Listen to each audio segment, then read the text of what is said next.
한 번쯤 이런 밤이 있었을 겁니다. 막 잠이 들려는 순간 방광이 신호를 보냅니다. 일어나세요. 그리고 새벽 2시, 4시, 또다시 6시. 이런 밤이 반복되면 몸보다 먼저 마음이 지쳐갑니다. 내가 왜 이럴까? 나이 탓일까? 하지만 아닙니다.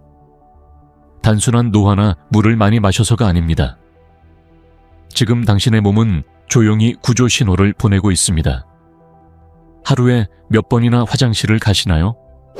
밤에 일어나면 다시 잠이 오시나요? 소변이 맑아서 안심하신 적 있나요?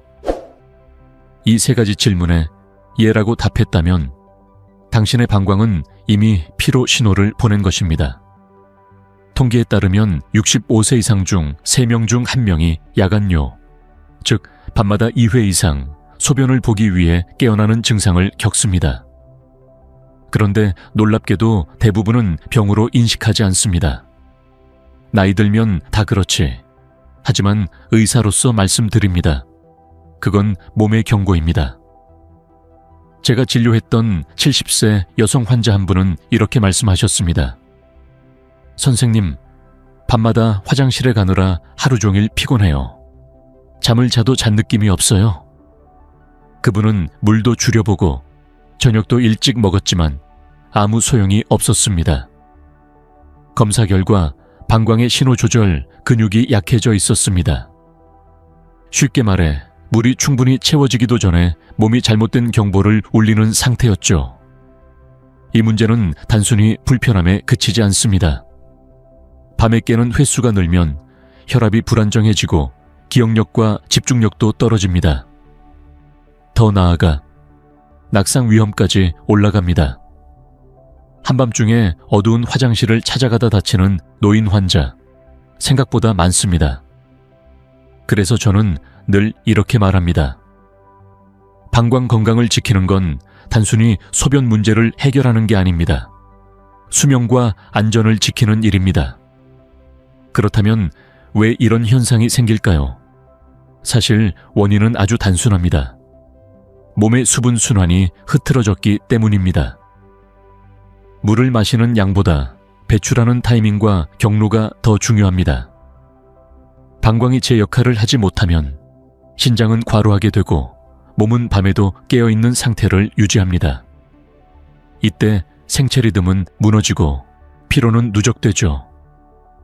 이제 잠깐 상상해 보세요. 밤새 단 한 번도 깨지 않고 아침에 눈을 떴을 때 몸이 가볍고 따뜻한 느낌. 그건 단순한 편안함이 아니라 방광이 균형을 되찾았다는 신호입니다. 오늘 영상에서는 당신의 방광을 깨끗하게 정화하고 밤마다 화장실에 가지 않게 도와주는 과일 3가지를 소개합니다. 놀랍게도 이 과일들은 대부분의 가정에 이미 있습니다. 그저 언제, 어떻게 먹느냐가 문제였죠. 이 과일들이 수분 대사를 조절하고 방광 근육을 안정시키며 야간뇨를 줄이는 메커니즘을 단계별로 알려드리겠습니다. 그리고 영상 끝에서는 정확한 비율, 타이밍, 그리고 많은 분들이 놓치는 한 가지 실수까지 공개하겠습니다. 조금만 집중해 주세요. 당신의 밤이 달라질 겁니다. 대부분의 사람들이 이렇게 말합니다. 소변이 맑으니까 건강한 거죠? 그럴듯하게 들리죠. 하지만 의학적으로는 꼭 그렇지 않습니다. 오히려 너무 맑은 소변은 몸이 수분과 전해질을 제대로 잡지 못하고 있다는 경고일 수 있습니다. 건강한 소변은 투명하지 않습니다. 담황색, 약간의 노란빛이 감도는 게 가장 이상적입니다. 그 색은 우리 몸의 수분 균형과 전해질 상태를 반영하는 자연의 지표죠. 그런데 방광이 피로해지고 신장이 과로하면 물을 빠르게 흘려보내기 시작합니다. 즉, 몸속 필터가 쉬지 않고 일하는 상태가 되는 겁니다. 당신은 물을 많이 마셔서 소변이 맑다고 안심하지만 사실 그건 몸이 수분을 붙잡을 힘이 없다는 뜻일 수도 있습니다. 저는 이런 환자들을 자주 봅니다. 선생님, 물을 하루에 2리터나 마시는데 왜 자꾸 화장실이 가고 싶죠? 그럴 땐 저는 이렇게 묻습니다. 언제 마시나요? 대부분의 답은 같습니다. 목마를 때요. 주로 저녁에요. 여기서 문제가 생깁니다. 저녁 늦게 마신 물은 밤새 신장과 방광을 과로하게 만듭니다. 몸은 휴식 대신 배출 모드로 전환되고 결국 야간뇨로 이어집니다. 이때 나오는 소변은 맑고 깨끗해 보이지만 그 속엔 피로가 가득합니다. 수분과 함께 나트륨, 칼륨, 마그네슘 같은 중요한 미네랄까지 빠져나가기 때문이죠. 한번 이렇게 생각해 보세요. 당신이 하루 종일 물통을 비우듯 물을 마시는데 밤에는 그 물을 다시 전부 버리고 있다면 몸은 언제 회복할 수 있을까요? 소변의 색이 맑을수록 좋다고 믿는 건 마치 눈물의 양으로 감정의 깊이를 재는 것과 같습니다. 양이 많다고 해서 진짜 건강을 의미하지는 않죠. 의학적으로 방광은 단순한 저장소가 아닙니다. 그건 신호 조율기입니다. 신장이 걸러낸 물을 모았다가 몸의 리듬에 따라 지금은 배출해도 된다고 알려주는 똑똑한 조정기죠.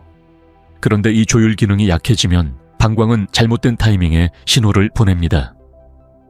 수분이 충분히 차기도 전에 비워라 라고 외치죠. 결국 소변은 맑지만 몸은 탈수 상태로 남습니다. 많은 전문가들이 강조합니다. 맑은 소변은 건강의 지표가 아니라 수분 손실의 흔적이다. 특히 65세 이상의 경우 이 현상이 반복되면 혈액 점도가 높아지고 순환이 느려집니다. 그 결과 밤에 손발이 차가워지고 심장 박동도 불규칙해질 수 있습니다. 이건 단순히 화장실 문제를 넘어 몸 전체의 밸런스 문제로 번집니다. 그렇다면 어떻게 해야 할까요? 당신이 오늘부터 기억해야 할 한 가지는 바로 타이밍입니다. 물을 마시는 양보다 언제 마시느냐가 핵심입니다. 낮에는 충분히 마시고 저녁 7시 이후에는 잔잔히 줄이는 것, 그리고 자기 전에는 딱 한 잔의 특정 과일물로 수분 균형을 맞추는 것이 중요합니다. 이제 다음 이야기에서는 그 과일 중 첫 번째, 방광의 염증을 가라앉히고 수분의 방향을 되돌려주는 자연의 이뇨 밸런서를 소개하겠습니다. 단 한 줌으로 몸의 순환이 달라지는 과학적 근거를 들려드릴게요. 그날 밤 진료실 문을 조용히 두드린 68세 여성의 얼굴엔 잠을 이루지 못한 어둠이 스며 있었습니다. 선생님, 저는 밤이 무서워요. 그녀는 그렇게 말하며 의자에 앉자마자 눈을 피했습니다. 하루 2-3번은 기본이고 어떤 날은 5번까지 일어났다고 합니다. 잠결에 화장실 불을 켜면 시계는 꼭 새벽 3시를 가리키고 있었죠. 매일 같은 시간이에요. 마치 누가 깨우는 것처럼요. 그녀의 몸은 단순히 늙은 게 아니었습니다. 그건 리듬이 흐트러진 몸이었죠. 하루 종일 앉아서 TV를 보고 물을 거의 마시지 않다가 저녁 식사 후에야 급히 물을 채우던 습관. 그게 수십 년간 쌓이면서 몸의 수분 감지 센서가 완전히 혼란스러워졌습니다. 방광은 밤에 일을 시작하고 낮엔 쉬고 있었던 겁니다. 선생님, 소변이 맑아서 전 괜찮은 줄 알았어요. 그녀는 순수하게 그렇게 말했습니다. 하지만 검사 결과는 달랐죠. 전해질 수치가 낮았고 방광 근육의 탄성도 떨어져 있었습니다. 즉, 비어 있는데도 꽉 찼다고 착각하는 상태. 그래서 저는 그녀에게 물었습니다. 밤에 자주 깨는 게 더 괴롭나요? 아니면 다시 잠들지 못하는 게 괴롭나요? 그녀는 조용히 대답했습니다. 다시 잠들지 못하는 게요. 몸보다 마음이 깨는 것 같아요. 이 대화는 많은 시니어 환자들이 공감하는 이야기입니다. 야간뇨는 단순히 물리적인 불편함이 아닙니다. 그건 몸의 경계심입니다. 몸은 밤에도 경계태세를 풀지 못합니다. 스트레스 호르몬인 코르티솔이 밤새 떨어지지 않고 심장은 계속 약하게 두근거립니다. 결국 몸은 쉬지 못하고 다음 날은 이유 없는 피로가 찾아오죠. 이 시점에서 저는 환자에게 한 가지 실험을 제안했습니다. 지금부터 7일 동안 물 마시는 시간을 낮으로 옮기고 밤에는 과일 한 줌 루틴을 시작해 봅시다. 그 과일은 단순한 음식이 아니었습니다. 자연이 만든 완벽한 이뇨 조절제, 몸속 수분을 정리하는 신호등이었죠. 그녀는 반신반의했지만 순순히 따라했습니다. 하루가 지나고 둘째 날이 지났을 때 그녀는 말했습니다. 이상하게 새벽 3시에 눈을 떠도 화장실 생각이 안 나요. 일주일 후 그녀는 단 한 번만 깼습니다. 그것도 새벽 5시 반, 해가 떠오를 무렵이었습니다. 그녀는 그 아침 제게 이렇게 말했죠. 선생님, 어젯밤은 정말로 잤어요. 10년 만에 처음으로요. 이 경험은 단 한 사람의 이야기가 아닙니다. 우리 몸은 리듬의 생명체입니다. 시간, 온도, 빛, 음식, 모든 것이 리듬을 이룹니다. 그 리듬이 무너지면 가장 먼저 깨지는 곳이 바로 방광입니다. 신장은 마지막까지 버티지만 방광은 작은 변화에도 즉각 반응하죠. 그래서 방광을 돌본다는 건 사실 몸 전체의 리듬을 다시 조율하는 일이기도 합니다. 이제 질문을 드립니다. 당신의 몸은 밤에 쉬고 있나요? 아니면 나처럼 여전히 경계 중인가요? 당신이 새벽에 자주 깬다면 그건 단순한 나이가 아닙니다. 몸이 이제 그만 흘려보내라는 메시지를 보내고 있는 겁니다. 이제 다음 단계로 넘어가 보겠습니다. 몸의 수분 방향을 바로잡아주는 첫 번째 열쇠, 자연의 이뇨 밸런서, 그 과일의 정체를 알려드리겠습니다. 이 한 가지가 바뀌면 밤마다 깨던 당신의 몸이 다시 조용히 숨쉬기 시작할 것입니다. 한 가지 사실을 먼저 짚고 넘어가야 합니다. 몸은 물로 이루어져 있습니다. 젊을 땐 체중의 70%가 수분이지만 60세가 넘으면 50% 이하로 떨어집니다. 단순히 물의 양이 줄어드는 게 아니라 물을 움직이는 힘이 약해지는 겁니다. 그 힘의 중심에는 3가지 기관이 있습니다. 신장, 방광, 그리고 혈관. 이 셋은 서로 연결된 하나의 수로처럼 작동합니다. 신장이 정화하고 방광이 저장하고 혈관이 순환시키죠. 그런데 이 3기관 중 어느 하나라도 리듬이 어긋나면 물이 흐르지 못하고 정체됩니다. 그 순간 몸은 잘못된 해석을 합니다. 물이 많다, 버려야 한다. 결국 밤마다 화장실에 가는 신호를 만들어내는 거죠. 이때 대부분은 신장을 의심하지만 실제로 가장 먼저 무너지는 건 방광입니다. 방광은 단순한 주머니가 아닙니다. 그건 수분의 방향 감각을 조절하는 센서이자 밸브입니다.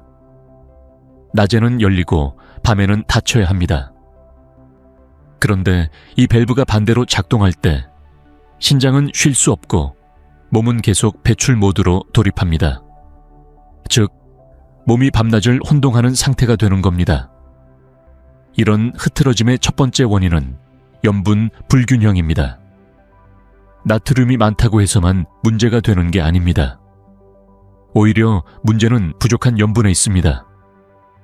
나이가 들면 신장이 나트륨을 과도하게 배출하기 때문에 혈액의 삼투압이 낮아지고 몸은 물을 잡아둘 힘을 잃습니다. 결국 물은 세포에 머물지 못하고 빠져나가 버립니다. 그때 나오는 것이 바로 맑은 소변이죠. 두 번째 원인은 혈류 저하입니다. 혈액이 느리게 흐르면 신장으로 가는 산소 공급이 줄어듭니다. 신장은 노폐물이 쌓였다고 착각하고 물을 과하게 걸러내며 방광을 자주 자극합니다. 결과적으로 밤에 자주 깨는 겁니다. 세 번째는 스트레스입니다.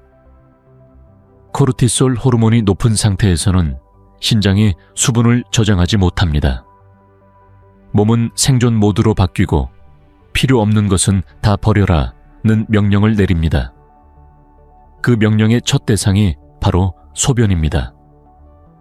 이 세 가지가 겹치면 어떤 일이 벌어질까요? 몸은 낮엔 무겁고 밤엔 예민해집니다. 낮에는 부종이 생기고 밤에는 그 부종이 풀리면서 소변으로 배출됩니다. 즉, 다리의 붓기가 야간뇨로 이어지는 것입니다. 그래서 의학적으로 야간뇨는 혈관순환의 반사작용으로도 설명됩니다. 이쯤에서 반문할 수도 있습니다. 그럼 물을 덜 마시면 되지 않나요? 그건 더 위험한 선택입니다. 수분이 부족하면 혈액이 끈적해지고 신장은 더 강하게 여과를 시도합니다. 결국 소변은 적게 나와도 몸의 피로는 오히려 심해집니다. 이 악순환을 끊으려면 얼마나 마시느냐가 아니라 언제, 무엇으로 마시느냐를 바꿔야 합니다. 그래서 오늘 저는 이 문제를 해결하는 자연의 첫 번째 처방을 소개하려 합니다. 달콤하지만 염분 밸런스를 회복시켜주는 과일. 물이 세포 안으로 들어가게 돕고 밤에도 방광을 자극하지 않는 이뇨 밸런서. 당신이 매일 먹는 익숙한 과일이지만 대부분은 잘못된 시간에 먹고 있죠. 잠시 후 이 과일 한 줌이 어떻게 수분의 방향을 바꾸고 몸의 리듬을 다시 잡아주는지 이야기하겠습니다. 단 7일이면 변화가 시작됩니다. 그날 진료실에서 저는 환자에게 이렇게 물었습니다. 달콤한 과일 좋아하시나요? 그녀는 망설임 없이 대답했습니다. 포도요? 그 대답에 저는 미소 지었습니다. 왜냐하면 바로 그 포도가 방광과 신장의 균형을 되살리는 첫 번째 열쇠였기 때문입니다. 포도는 단순히 맛있는 과일이 아닙니다. 그건 혈관과 방광을 동시에 정화하는 천연 청소기입니다. 작은 알갱이 속엔 칼륨, 플라보노이드, 레즈베라트롤이라는 세 가지 놀라운 성분이 함께 들어있습니다. 이 조합은 몸속 염분 균형을 잡고 불필요한 수분은 배출시키면서도 정작 필요한 수분은 세포 안에 붙잡아 둡니다. 즉, 물을 버리되 마르지 않게 하는 놀라운 메커니즘이죠. 많은 분들이 이뇨작용을 들으면 물을 많이 빼는 작용이라고 생각합니다. 하지만 진짜 건강한 이뇨는 다릅니다. 그건 정체된 물을 움직여서 순환을 되살리는 것입니다. 포도 속 칼륨은 바로 그 역할을 합니다. 나트륨과 경쟁하면서 혈액 속 수분의 흐름을 조정하죠. 그래서 몸의 붓기가 빠지면서도 탈수는 오지 않습니다. 이게 바로 포도의 균형 이뇨작용입니다. 저는 이 원리를 설명할 때 늘 이렇게 비유합니다.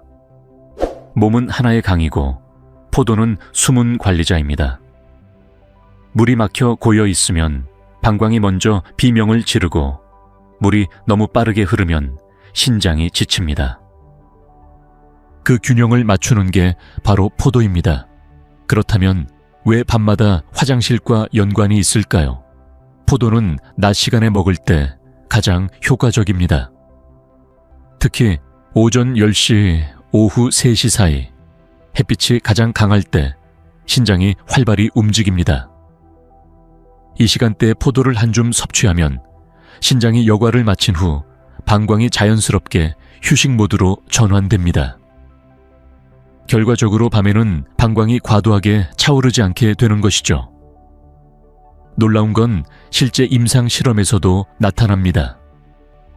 65세 이상 남녀 100명을 대상으로 하루 150가악의 포도를 2주간 섭취하게 했더니 야간뇨 횟수가 평균 2.8회에서 1.1회로 줄었습니다. 소변의 전해질 농도도 안정적으로 유지되었고 수면의 질이 눈에 띄게 좋아졌죠. 포도의 항산화 성분이 혈관 내피를 강화해 신장으로 가는 혈류를 개선한 덕분이었습니다. 여기서 주의할 점이 있습니다. 많은 분들이 건포도도 괜찮나요? 라고 묻습니다. 하지만 아닙니다. 건포도는 수분이 거의 사라져 있어 이뇨 밸런서 기능을 잃습니다. 또한 당분이 농축되어 혈당 변동을 일으킬 수 있습니다. 항상 생포도, 특히 껍질째 씹어 먹는 습관이 중요합니다. 껍질에는 레즈베라트롤이 농축되어 있고 이 성분이 방광의 염증 반응을 가라앉혀 줍니다. 한 가지 흥미로운 사실은 포도는 방광 근육의 미세한 경련을 완화하는 작용도 있다는 것입니다. 칼슘 통로를 안정시키는 폴리페놀 덕분이죠. 그래서 아무 이유 없이 소변이 자주 마렵다는 사람에게 포도는 자연의 근육 이완제 역할을 합니다. 이제 당신에게 묻고 싶습니다. 오늘 물 대신 포도 한 줌을 드셨나요? 낮에 포도를 먹는 단순한 습관 하나가 밤의 평온을 바꿉니다. 7일이면 몸이 기억합니다. 이제 밤엔 쉬어도 된다고.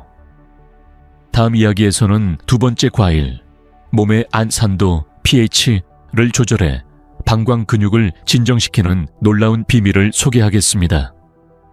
이 과일 한 조각이 밤류를 잠재우는 신호로 바뀌는 과학적 이유, 지금부터 이어집니다. 선생님, 저는 물도 줄이고 카페인도 끊었는데도 밤마다 화장실을 가요. 이런 말을 하시는 분들이 참 많습니다. 그럴 땐 저는 이렇게 대답하죠. 그건 방광이 자극받은 상태이기 때문입니다. 방광은 근육이자 감각기관입니다. 즉, 단순히 저장소가 아니라 신호를 느끼는 섬세한 감각 체계입니다. 이 감각이 예민해지면 조금만 차도 비워야 한다는 잘못된 경보를 울립니다.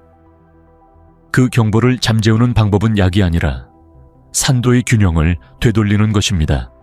그 균형을 되찾아주는 과일이 있습니다. 바로 블루베리입니다. 블루베리는 신장과 방광 사이에 전기적 균형을 회복시켜 방광이 과도하게 흥분하지 않게 도와줍니다. 단 한 컵의 블루베리 주스가 밤에 불필요한 신호를 잠재우는 음악이 되는 이유가 바로 여기에 있습니다. 의학적으로 블루베리는 두 가지 중요한 작용을 합니다. 첫째, 요로 내벽의 pH를 안정화합니다.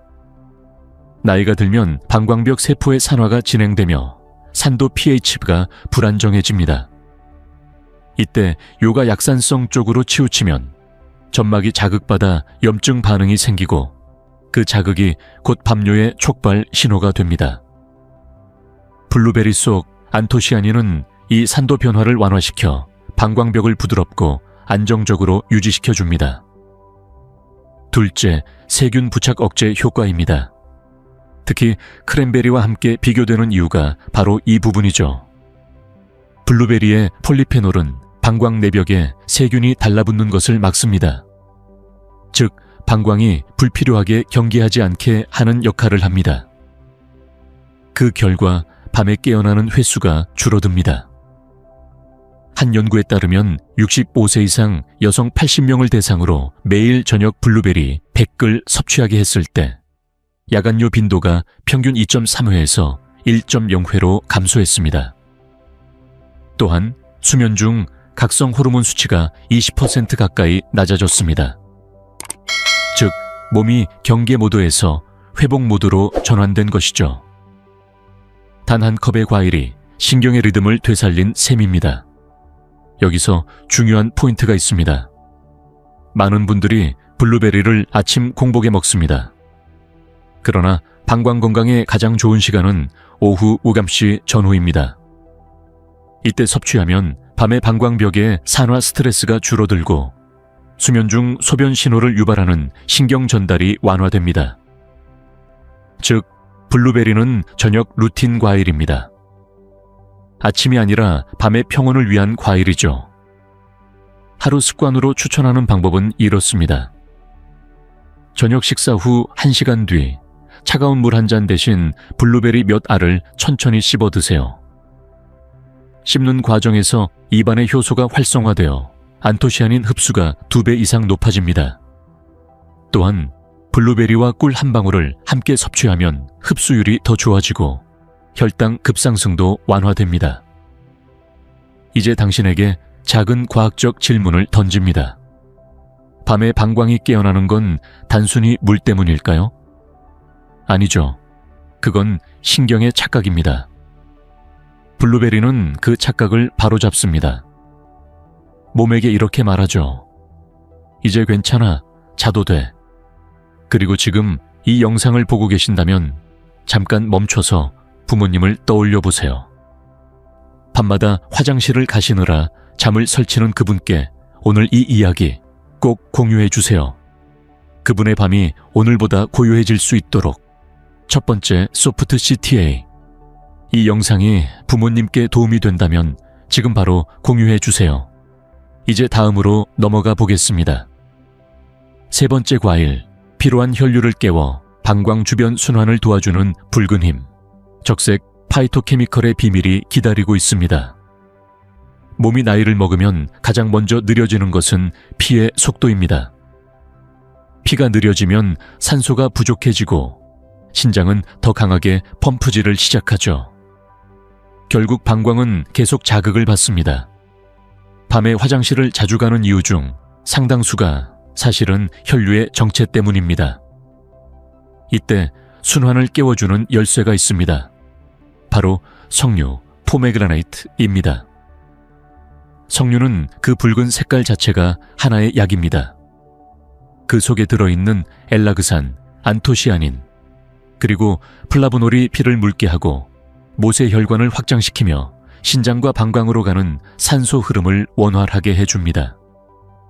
석류의 가장 강력한 힘은 바로 적색 파이토케미컬입니다. 이 성분은 혈관 내벽을 유연하게 만들어 방광 주변의 미세순환을 개선합니다.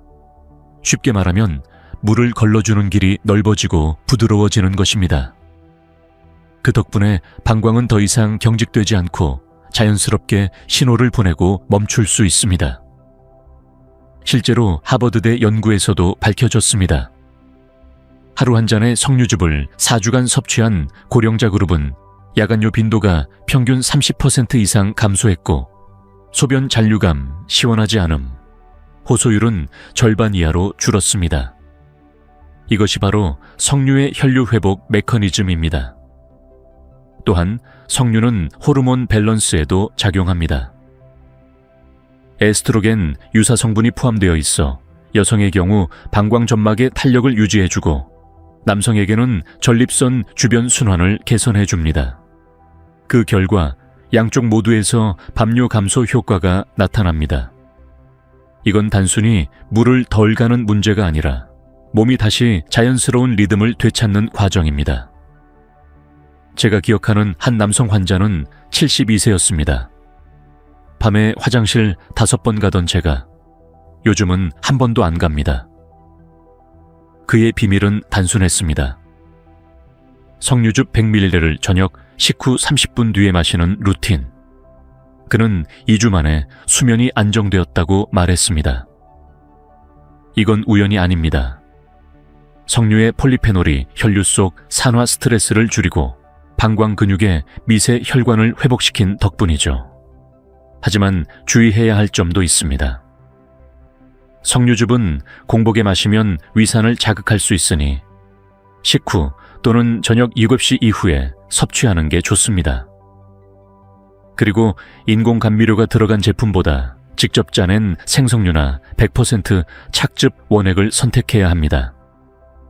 당분은 많지만 엘라그산이 인슐린 감수성을 높이기 때문에 적정량 하루 반 컵 이하, 은 혈당에도 무리가 없습니다. 이제 잠깐 몸의 변화를 상상해 보세요. 밤이 되면 손발이 따뜻하고 뱃속이 편안하며 화장실 신호가 오지 않는 고요한 밤.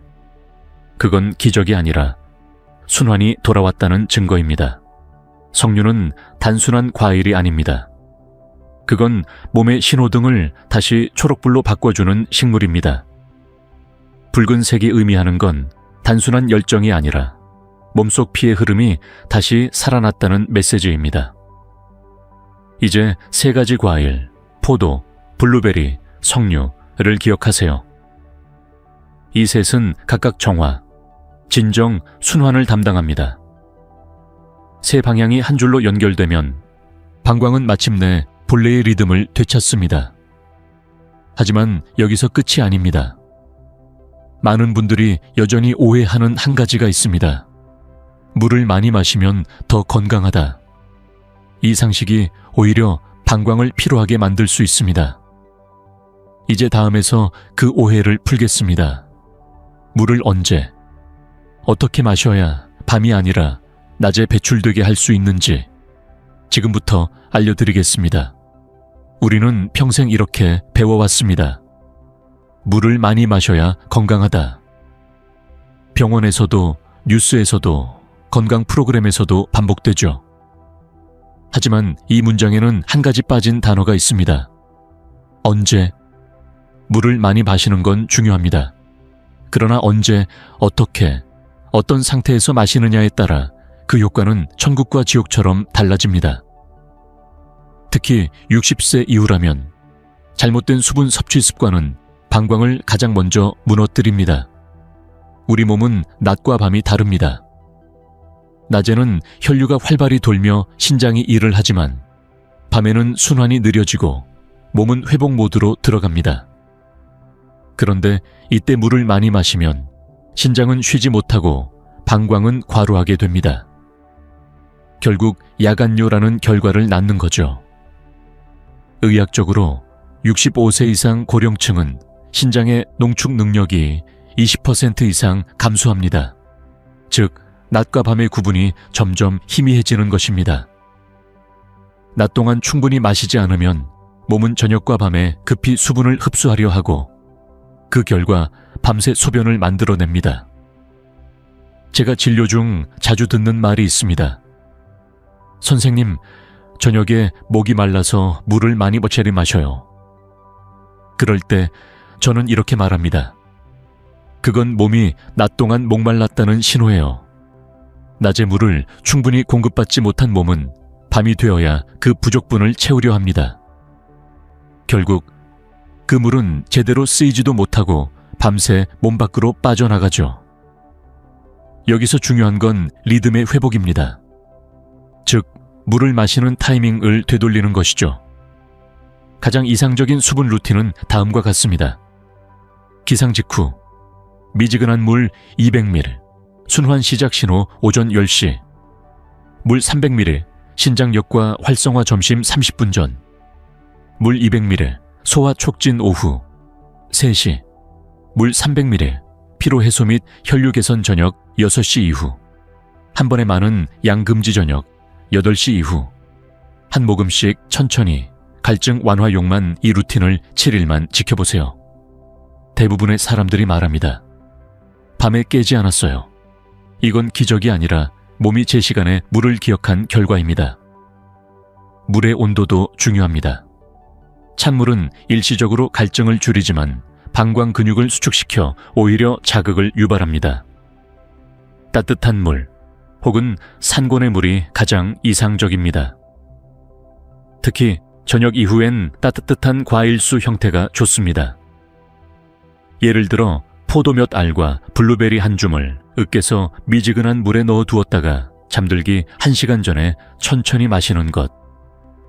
이건 단순한 음료가 아니라 방광에 이제 쉬어도 된다는 메시지가 됩니다. 그리고 또 하나, 물을 많이 마셔야 노폐물이 빠진다는 말도 반은 틀렸습니다. 노폐물은 물의 양보다 순환의 질에 따라 배출됩니다.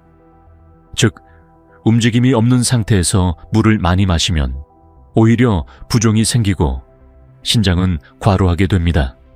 그래서 저는 이렇게 조언합니다. 앉아서 물을 마시지 말고 걷다가 마시세요. 단 5분만 걸어도 혈류 속 수분 분포가 바뀝니다. 이쯤에서 스스로에게 물어보세요.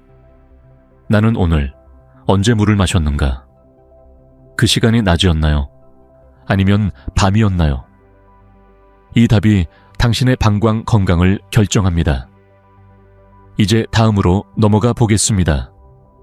7일 안에 방광의 리듬을 회복하는 저녁 1컵 루틴, 단 한 잔으로 밤류를 잠재우는 비율과 타이밍을 이어서 알려드리겠습니다. 많은 분들이 이렇게 묻습니다. 선생님, 정말 과일 1컵으로 달라질 수 있을까요? 저는 자신 있게 말합니다. 네, 단 7일이면 몸이 그 변화를 기억합니다. 이건 단순한 식단 변화가 아닙니다. 몸의 리듬을 다시 프로그래밍하는 습관이기 때문입니다. 오늘부터 일주일 동안 저녁 1컵으로 방광의 신호를 다시 조율해보세요. 밤마다 화장실로 향하던 그 걸음이 조금씩 멈추기 시작할 겁니다. 먼저 시간이 중요합니다. 저녁 식사 후 90분 뒤, 즉 잠자기 2시간 전이 황금 타이밍입니다. 이때 신장의 여과작용이 마무리되고 몸은 수면 준비 모드로 전환되기 시작합니다. 이 시점에 한 컵을 마시면 수분은 순환으로 쓰이고 방광으로 급히 내려가지 않습니다. 그럼 한 컵 안에는 무엇이 들어갈까요? 바로 앞에서 이야기한 3가지 과일, 포도 보해알, 플러스 블루베리, 7알 플러스 석류즙 반 컵. 이 3가지의 조합이 방광을 깨우던 신호를 진정의 신호로 바꿉니다. 이 루틴의 과학적 근거는 간단합니다.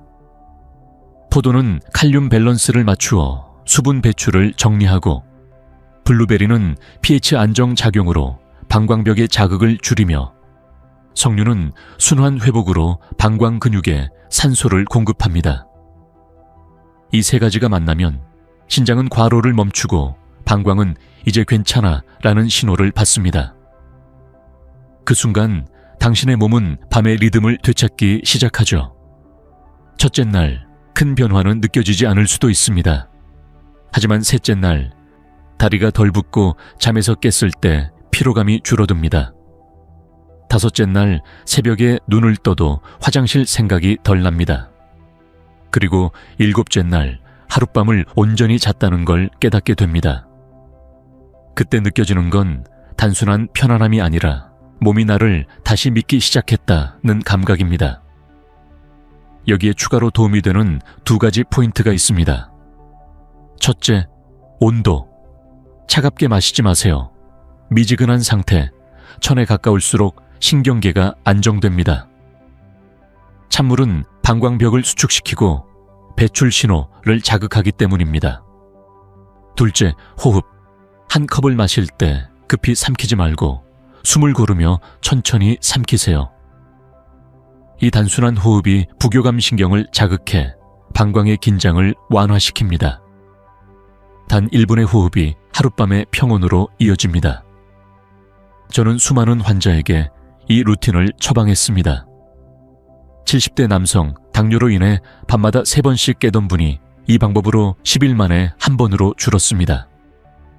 68세 여성, 부종이 심해 다리 무게가 늘던 분이 일주일 후엔 신발이 헐렁해졌다고 말했습니다. 모두 복잡한 약이 아니라 저녁 한 컵의 습관으로 바꾼 결과였습니다. 혹시 지금 영상을 보면서도 내게도 가능할까라는 생각이 드시나요? 가능합니다. 몸은 기억합니다. 규칙과 리듬을 회복하는 순간 모든 세포가 반응합니다. 이제 다음 단계로 넘어가겠습니다. 모든 방법이 모든 사람에게 맞는 건 아닙니다.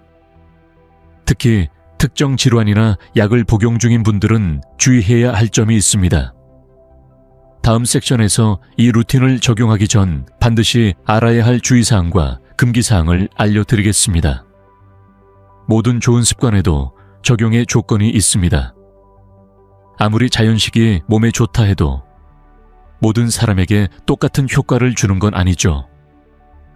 특히 나이가 들수록 몸의 균형이 예민해지기 때문에 하나의 루틴을 실천하기 전 이 방법이 내게 맞을까를 먼저 점검해야 합니다. 먼저 심장질환이나 심부전이 있는 분들입니다. 이분들은 수분의 양보다 순환의 압력이 더 중요합니다. 저녁 한 컵 루틴이 방광엔 도움이 되지만 심장 기능이 약한 경우엔 밤사이 순환 부담이 커질 수 있습니다. 이럴 땐 과일의 양을 절반으로 줄이고 석류 대신 블루베리만 5-7알 정도를 섭취하는 것이 좋습니다. 두 번째는 이뇨제를 복용 중인 분들입니다. 약이 이미 체내 수분 배출을 조절하고 있으므로 추가적인 이뇨 성분을 가진 과일을 과량 섭취하면 전해질 불균형이 생길 수 있습니다. 칼륨이 과도하게 높아져 심장이 불규칙하게 뛰는 경우도 있죠. 이 경우엔 반드시 담당 의사와 상의해야 합니다. 세 번째는 당뇨 환자입니다. 과일이면 괜찮다, 생각은 위험합니다. 과일 속 천연당도 결국 포도당으로 흡수됩니다. 그러나 포도나 석류를 완전히 금지할 필요는 없습니다. 방법이 문제일 뿐입니다. 혈당이 오르지 않게 하려면 식후 1시간 이후, 즉 혈당이 안정된 시점에 소량 섭취하는 것이 안전합니다. 특히 껍질째 씹는 포도는 섬유질이 혈당 상승을 늦추므로 오히려 도움이 됩니다. 그 다음은 저혈압 환자입니다. 석류는 혈류를 확장시키는 작용이 강하므로 혈압이 이미 낮은 분들이 공복에 마시면 어지러움이나 피로를 느낄 수 있습니다. 이럴 땐 석류즙을 저녁보단 오전 10시, 오후 2시 사이에 섭취하세요. 이 시간대엔 혈류가 활발해 부작용 없이 순환만 도울 수 있습니다. 마지막으로 만성 방광염이나 전립선 질환이 있는 분들입니다. 과일 속 산도가 방광벽을 자극할 수 있으므로 루틴을 시작하기 전 3, 4일 정도 따뜻한 물 루틴으로 몸을 먼저 적응시켜야 합니다.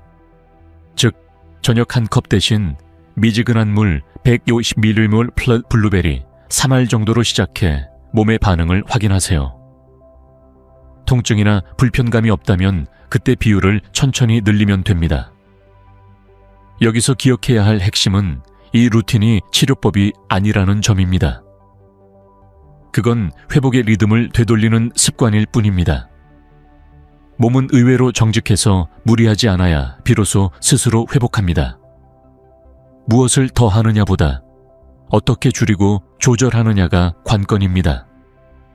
한 74세 남성 환자는 이렇게 말했습니다. 예전엔 무조건 물 많이 마셔야 한다고 믿었어요. 하지만 선생님 말대로 시간을 바꾸니 하루가 달라졌습니다.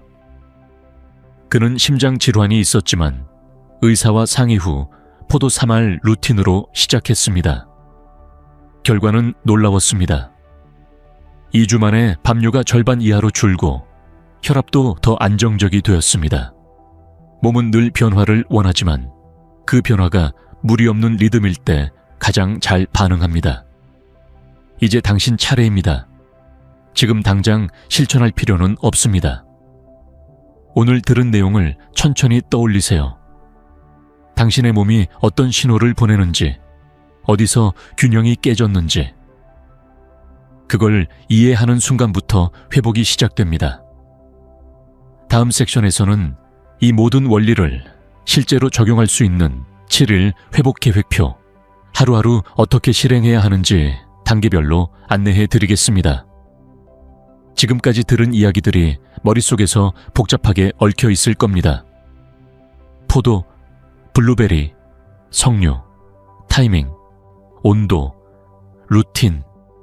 하지만 걱정하지 마세요. 몸은 복잡함보다 규칙성에 반응합니다. 단 7일. 아주 단순한 계획표로 시작하면 당신의 방광은 다시 리듬을 되찾습니다. 1일차. 의식의 리셋. 내 몸의 신호 듣기. 오늘은 아무것도 바꾸지 마세요. 단지 자신이 언제 물을 마시고 언제 화장실에 가는지를 기록하세요. 몇 시에 어떤 이유로 몇 번이나 깼는지를 써보는 것만으로 몸의 패턴이 드러납니다. 이 기록은 단순한 숫자가 아니라 몸이 보내는 지도입니다. 2일차. 낮에 수분 되찾기. 이날부터 낮 루틴을 시작합니다. 기상 후 미지근한 물 200ml, 오전 10시 물 300ml, 점심 전 물 200ml. 단, 저녁엔 1컵 이하. 낮 동안 몸이 충분히 순환하면 밤엔 굳이 방광이 신호를 보낼 이유가 없어집니다. 3일차. 첫 번째, 과일 루틴, 피테 포도. 오전 간식 시간, 포도 5알을 껍질째 천천히 씹어 드세요. 이건 수분 순환을 조율하는 모닝 리셋 스위치입니다. 포도의 칼륨이 신장의 밸브를 열어 낮에 배출이 이루어지게 돕습니다. 밤에 배출되지 않아야 하는 물이 낮으로 옮겨가는 순간이죠. 4일차. 두 번째 과일 루틴, 블루베리. 저녁 식사 후 1시간 뒤 블루베리 7알을 먹습니다. 하루 종일 받은 자극과 산화를 진정시키는 방광 수면제 같은 역할입니다. 이날 밤부터 변화가 시작됩니다. 화장실 신호가 줄거나 일어나도 다시 잠이 쉽게 드는 걸 느낄 수 있을 겁니다. 5일차, 세 번째 과일 루틴, 석류즙 반 컵을 미지근하게 데워 마셔보세요. 혈류가 열리고 하복부가 따뜻해지는 느낌이 든다면 그건 순환이 돌아왔다는 신호입니다. 밤뇨의 대부분은 냉한 순환에서 비롯됩니다. 따뜻해진 복부는 그 자체로 밤의 평온을 약속합니다. 6일차, 한 컵 루틴 완성하기. 이날부터 세 과일을 조합한 저녁 한 컵 루틴을 실행합니다. 포도 5알, 블루베리 7알, 석류즙 반 컵, 미지근한 물 100ml를 섞어 천천히 마십니다. 이 음료는 신장과 방광 사이의 대화를 다시 열어줍니다. 밤의 화장실 신호가 1회 이하로 줄어든다면 당신의 몸은 이미 회복을 시작한 것입니다. 두 번째, 소프트 CTA. 이 영상이 부모님께 도움이 된다면 좋아요 눌러주세요. 작은 관심이 큰 평온을 만듭니다. 7일차, 몸이 기억하는 날 이제 루틴이 익숙해졌을 겁니다. 몸은 놀랍게도 7일 만에 새로운 리듬을 배웁니다. 밤에 깨지 않고 잔다면 그건 단순한 효과가 아니라 몸이 낮엔 순환하고 밤엔 쉰다는 질서를 되찾았다는 뜻입니다. 오늘은 특별히 아침에 일어나자마자 가슴에 손을 얹고 스스로에게 말해보세요. 괜찮아. 내 몸은 다시 회복 중이야. 이 작은 확신이 리듬을 안정시키는 가장 강력한 약입니다. 이 7일 루틴은 완벽하지 않아도 됩니다. 하루쯤 놓쳐도 괜찮습니다. 중요한 건 계속 이어가는 것입니다. 꾸준함은 약보다 강하고 리듬은 의지보다 오래 갑니다. 이제 마지막으로 이 루틴이 단지 방광을 위한 것이 아니라 당신의 삶의 리듬 전체를 바꾸는 계기가 된다는 걸 보여드리겠습니다. 잠 못 이루던 밤이 사라지고 새벽에 피로가 풀리고 평온이 찾아오는 마지막 이야기. 그 따뜻한 마무리를 지금 함께 하겠습니다. 이제 당신의 몸은 7일간의 변화를 경험했습니다. 밤마다 울리던 신호가 줄고 새벽 공기가 더 깊게 느껴졌을 겁니다. 눈을 떴을 때 머리가 맑고 손끝이 따뜻했다면 그건 단순한 기분이 아니라 몸이 다시 리듬을 기억하기 시작했다는 증거입니다. 많은 분들이 이렇게 말합니다.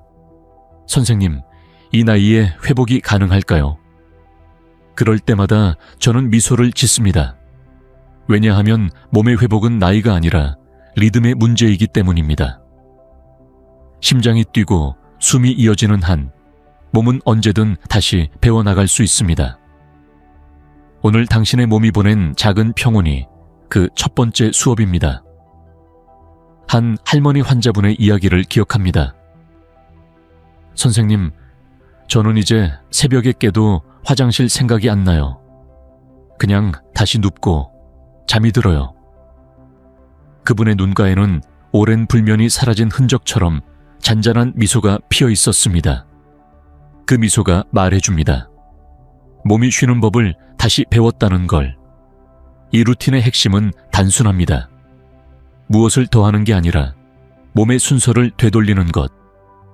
낮엔 순환하고 밤엔 쉰다. 이 단순한 원칙이 무너지면 신장도, 방광도, 마음도 함께 흔들립니다. 하지만 한 잔의 과일물, 몇 분의 호흡, 조용한 밤의 리듬이 다시 자리를 잡으면 몸은 바로 그 평온함을 기억합니다. 지금 이 순간에도 당신의 몸은 회복 중입니다.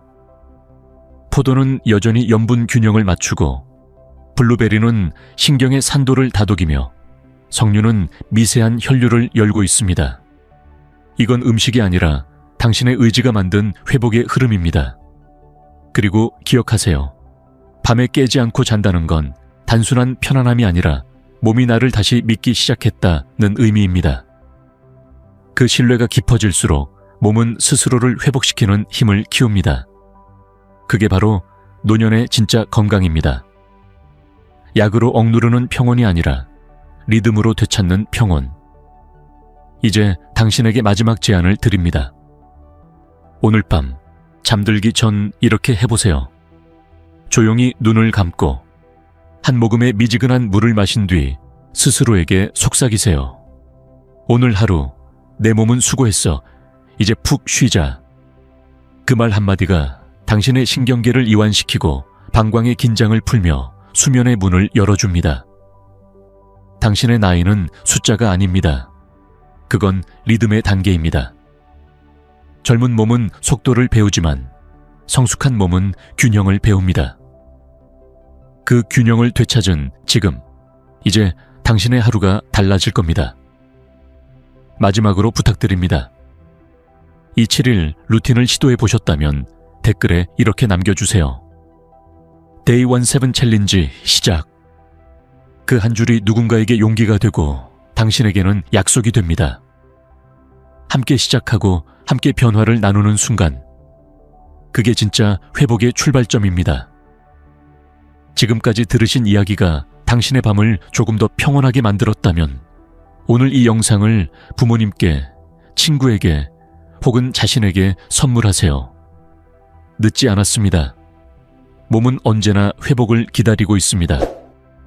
오늘이 바로 그 첫날입니다. 댓글로 여러분의 7일 변화를 함께 나눠주세요. 지금까지 듣기만 해도 튼튼해지는 튼튼 라디오였습니다.